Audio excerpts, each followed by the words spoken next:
Alejandro y Héctor. Sí. Buenas noches. Buenas noches. Alejandro y Héctor son excombatientes de Malvinas y a su vez representan y dirigen una agrupación, sí, ayúdennos por favor. Sí, una asociación civil. La Asociación Civil Combatientes de Malvinas de Avellaneda, que incluye exclusivamente a exconscriptos, la mayor parte vecinos de Avellaneda en 1982 cuando fuimos a la guerra, es decir, lo que éramos los muchachos de 19, 18 años que fuimos a la guerra. Exclusivamente aceptamos ciudadanos exconscriptos porque levantamos la bandera del civismo de Malvinas como una causa que le pertenece a todo el pueblo argentino y que no está ligada con aquella dictadura militar. Aclaramos,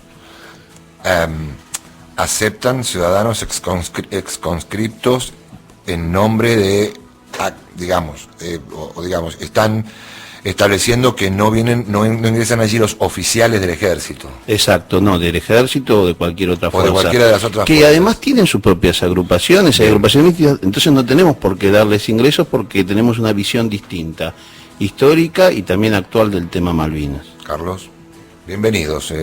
Gracias. Bueno, Alejandro y Héctor. Ustedes venían a hacer lo que comúnmente se maldice como los chicos de la guerra. ¿Ustedes son los chicos de la guerra? Claro, los chicos de la guerra. Exactamente. Ustedes sí, son los chicos de la guerra. Los chicos que llamaron los chicos de la guerra. Sí. Éramos, como dijo Héctor, soldados conscriptos, cumpliendo con la ley del servicio militar obligatorio, y nos tocó ir a Malvinas, y bueno, fuimos a Malvinas, cumplimos con el rol de soldado, en defender nuestra patria y defender nuestra familia. Sí. Ahora, ¿ustedes están de acuerdo con que las Malvinas son argentinas, no? Por supuesto, las Malvinas, ahí hay más que un interés de aquella época, sino actual. Tenemos el paso interoceánico, que si se obstruye Panamá es un lugar muy importante para el tráfico marítimo, por eso Inglaterra está así, o sea Gran Bretaña. Tenemos una importante masa de pesca, de recursos naturales en 1 millón de kilómetros cuadrados que le pertenece a nuestro país. Tenemos la proyección hacia la Antártida y la reserva de agua potable y de minerales que hay ahí. Malvinas es un tema actual y es de nuestra Argentina, y pensamos que quienes por una cuestión política interna critican el tema Malvinas realmente lindan con la traición, y es muy triste para nosotros que peleamos por Malvinas y dejamos compañeros que frecuentábamos como a ustedes sí, ahora claro, en la mesa, claro, que nos vengan a decir el Chaco también es Argentina. Claro que pensamos que hay que mejorar en toda la Argentina, pero Malvinas son argentinas y allí descansan nuestros compañeros y le pertenecen a todo el pueblo argentino, a todo el pueblo. Bueno, vamos a comenzar a armar un poco una parte de la historia que en realidad para todos los que son seguidores del tema de Malvinas deben considerar como algo interesante hacerlo una vez y permanentemente. En este caso estamos frente a ustedes y esta historia se ha repetido en cada uno de los soldados que fueron convocados aquel 1982. Yo los invito a que cuenten cómo se inicia el proceso de convocatoria. Ustedes seguramente habrán sido soldados el año anterior y habrán sido convocados como la reserva, o a lo mejor algunos habrán tenido un enganche. Me gustaría que comencemos un poco en el tiempo acerca de cómo estaban ubicados ustedes en el servicio militar para la época de Malvinas. Bueno, mi nombre, como te dije, perdóname, sí.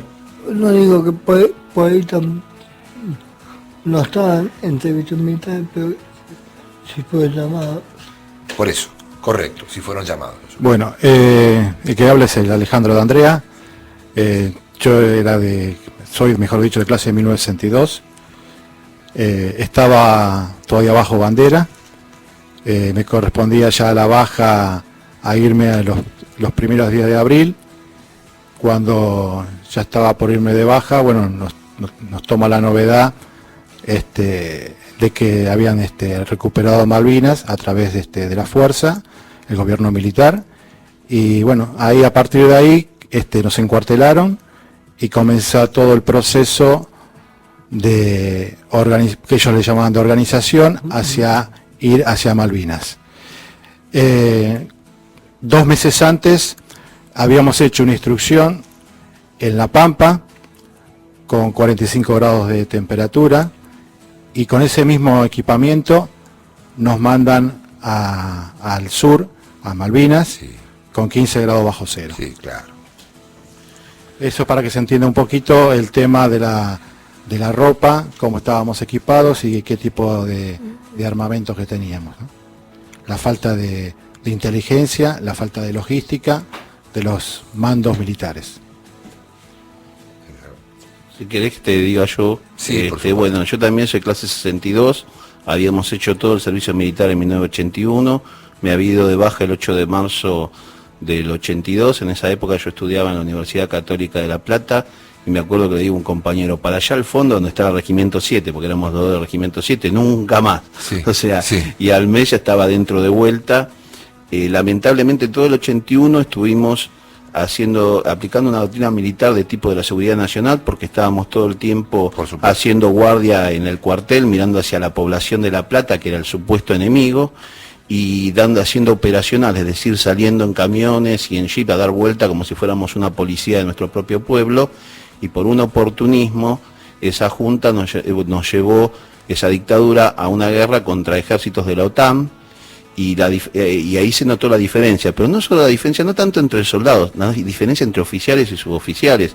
No estaban preparados para una guerra contra un ejército verdadero, eran fuerzas policiales, esa era toda la doctrina, y era una doctrina que le habían dado los anglosajones, la doctrina de la seguridad nacional. Disculpa, te hago una pregunta. Y le voy a pedir a mis compañeros que me levanten un cachito el todo.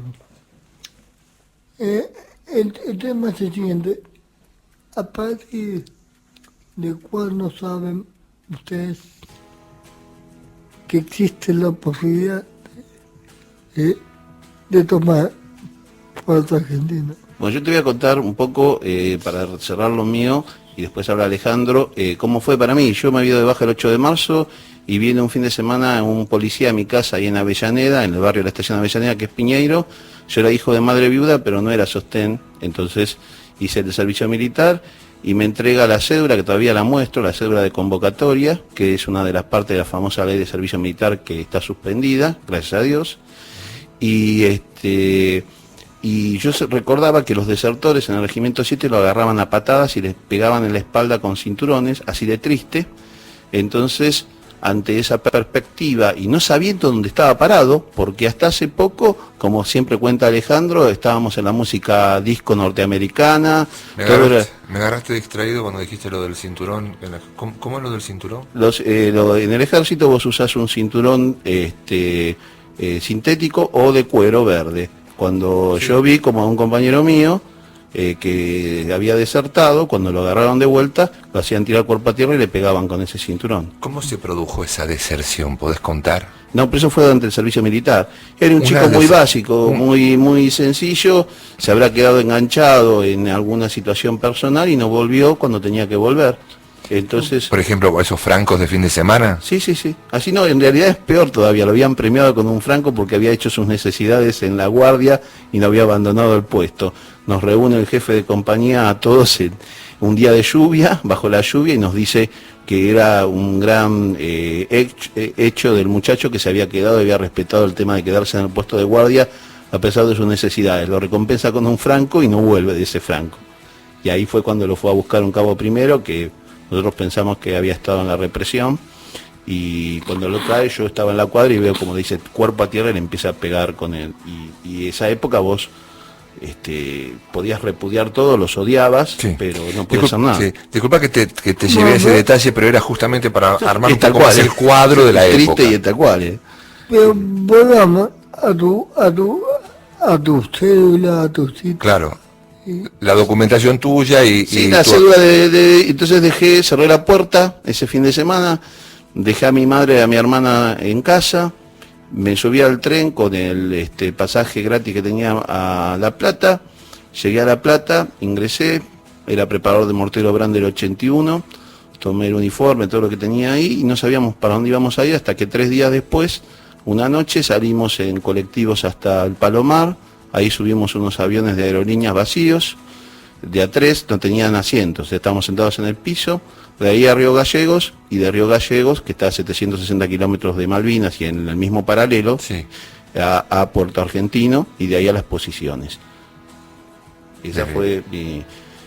no sabía dónde estaba parado, y tampoco, hay que recordar que esos 7 años y medio de política, todo era bueno lo que venía desde el norte. Cambiaron en pocos días. Por supuesto. Aparte, ni siquiera ustedes tuvieron la oportunidad de... Ustedes que fueron convocados, ¿qué fecha es el momento que vos te pones en marcha? 9 de abril y el 13 de abril ya estoy en Malvinas. Para del 9 al 13 de abril, ustedes como conscriptos, soldados, inmediatamente soldados, ya dejan de ser conscriptos, son soldados de la patria en ese momento. Yo creo que ustedes no tuvieron el tiempo de ver qué era lo que comunicacionalmente el gobierno militar de entonces estaba procurando hacerle entender a la gente para que cambiara de la noche a la mañana su manera de pensar, que era precisamente la que ellos mismos estaban fomentando. O sea, lo que vos estabas diciendo recién, sí. Bueno, pero Carlos, hay una cosa que hay que recordar. Cuando un poquito antes se dice que, y esto lo que comparto con los muchachos, se dice que se iban a cumplir 150 años. Sí. 150 años. Eso, lo que vos estás diciendo, no es real. No era real, exacto. No es real. Eso no es. Lo que pasó es que fue la valentona de Galtieri para mantenerse, la última jugada que le quedó al gobierno militar para quedarse en el poder. Y bueno, O sea tomó que- Malvinas pensando como tenía muy buenas relaciones carnales, como dijo acá Héctor, con los anglosajones, norteamericanos y británicos, compartieron y colaboraron en la Escuela de las Américas, y ellos pensaron que con todo eso les iban a dar una mano, y la mano no se la dieron, al revés. O sea que los 150 años es una falacia. Sí, Exactamente. no hay un argumento, no hay un elemento sólido en derecho internacional respecto a esos 150 años. Vamos a Si no, explicar... pensá que Inglaterra lo hubiera usado. Claro, vamos a explicar para las personas que por ahí no lo conocen, que lo de los 150 años significa que se entendía que las Naciones Unidas iban a darle un reconocimiento a Gran Bretaña en forma definitiva, porque estaban a punto de pasar los 150 años de la toma de Malvinas que hicieron de la época de Juan Manuel de Rosas. Es así. No, eso fue, sí, claro, ese era uno de los Se argumentos suponía. de la dictadura, Claro. dentro de lo que vos Realmente, dijiste, que es lo que se llama propaganda de guerra. Ellos hicieron una propaganda de guerra que nosotros pudimos ver unos días, que fue la de la gotita, que había rebalsado el vaso. En realidad, a Galtieri tomó un viejo plan de Anaya, que era ahora a ese momento su par en la Junta Militar. dictadura, claro, que había hecho a pedido de Macera para molestar a Videla, que era pro norteamericano, y acordémonos que el 30 de marzo hubo una importante manifestación porque que en la que estuvieron los partidos políticos, los movimientos sindicales, los movimientos de derechos humanos. 30 y de eso, marzo. El 30 de marzo del Una 82. reprimida. Y Horrible. eso fue porque el esquema político de la dictadura, que era represión interna con la doctrina anglosajona de la seguridad nacional y neoliberalismo de Chicago con Martínez Dios, también anglosajón, la política, se había quebrado en 1981 con el estallido económico en México y la depresión económica consigo la gran devaluación. Entonces, para poder contener todo eso, Galtieri hizo lo mismo que trataron de hacer en el 78, es decir, si vos sos militar, ¿qué es lo que tenés que poner de resalto en la sociedad para tener poder? El tema militar. Entonces hicieron esto pensando que por una recorrida que había hecho por Estados Unidos y por sus buenas relaciones con con Kirkpatrick, la Sí, representante en la ONU del gobierno norteamericano, y Estados Unidos o iba a parar Inglaterra o Inglaterra no iba a reaccionar. En realidad pasó todo lo contrario. Después de las tratativas de Alexander Hay para tratar de llegar a un acuerdo que ninguna de las dos partes aceptaron, Estados Unidos le dio todo su apoyo a Gran Bretaña y les dio misiles que nosotros vimos, Sidewinder AIM-L9, con los que eran misiles de disparar y olvidar, con los que destruyeron los aviones argentinos. Le dieron misiles Stinger, eso que se ve en las películas de Rambo, con los que tiraron abajo un Pucará, y además de eso le dieron espionaje satelital. Estados Unidos hizo lo mismo, no sé si vos sabrás, que en 1832 los Estados Unidos arrasaron Puerto San Luis y después le dieron la comunicación a los ingleses para que ocuparan. Bueno, hicieron lo mismo.